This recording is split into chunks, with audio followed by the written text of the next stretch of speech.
I probably applied to over 100 roles and only interviewed for maybe 3. Hey man, what's your name and what do you do? Yohn Ellis, I'm an artificial intelligence engineer. So how'd you get into that?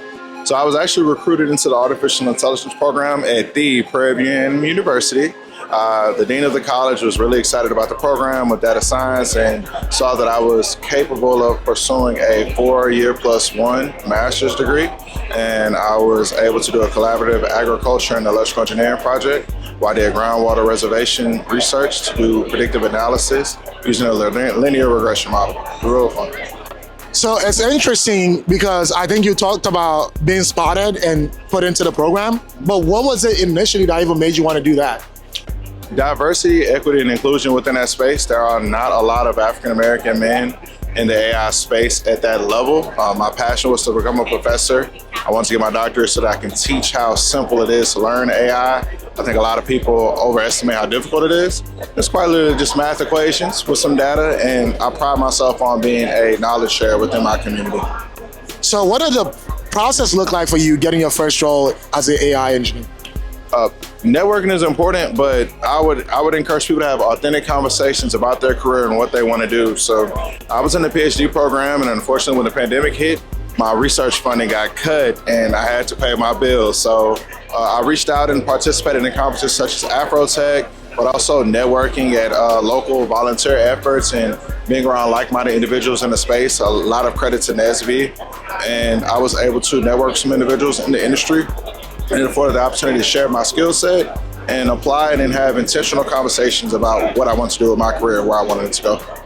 And that's interesting because I think something that you're alluding to but not really saying is that getting that first job was a process. Absolutely. And there's a lot of rejection in that process. I probably applied to over 100 roles and only interviewed for maybe 3. Do not be dismayed by filling an application, get rejection letters. One semester, I filled out 100 applications and I only got 1 interview. And I pride myself on being very intentional with my time. It was an investment. Get comfortable filling out those applications. Do not get discouraged because it's going to prepare you. And you will run into those people. And I've definitely ran into some colleagues that unfortunately didn't see my talents being needed at the time, and now I'm collaborating with them in my volunteer space as a philanthropist. That is so amazing. So what does a starting salary look like as an AI engineer? I would say that you're well into 6 figures, pending your credentials and your portfolio. So one of the big misconceptions is that if you get the degree that you're going to be capable of receiving compensation at that rate. The industry does change every year. Be mindful of that, but I'm very well comfortable into the 6-figure range. I'm compensated very well for my talent, but I would encourage people to prioritize finding a career or a company that will incentivize your growth and development, because finances are fickle. All it takes is one bad market for your entire lifestyle to change, but you want to take control of that. So make sure that you're doing the right investments within your resources. I grew up I call it hood adjacent. I grew up in Acres Homes, Houston, Texas, but I was fortunate enough to have a safe environment around me. But I prioritize leveraging financial literacy through philanthropy and giving back for ensuring that I pour back into the community that raised me and changing the narrative.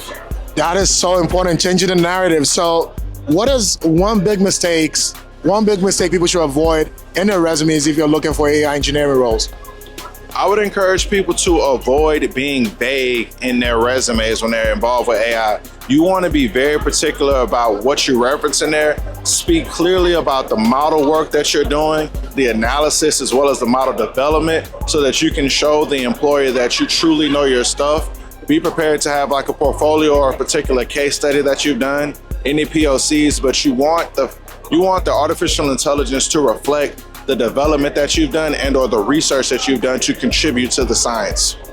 That is amazing. Finally, anyone coming out of like a different industry and wants to become an AI engineer, what should they do? They should definitely do their research on model development. And what I mean by model development, not limiting yourself to the LLMs that you're seeing like a ChatGPT or something of that sort. Go into looking into cluster analysis, linear regression, and neural network models, and how you can code them to modify unique case studies. So that's leveraging public-facing data sources, within my master's, I leveraged the NASA database as well as the Texas aquifers and wells to produce a research model to predict groundwater levels throughout the state of Texas for the next 10 plus years based off of population. And that was very imperative because if you're in the Houston area, a couple of years ago, they identified a drought in the state of Texas. My research predated that by about 2 years because I was already doing the research on that. So relevance, you want to have relevance and applicable research that ties into it, no matter what industry you come from. That's really amazing. Thank you so much, brother. My pleasure.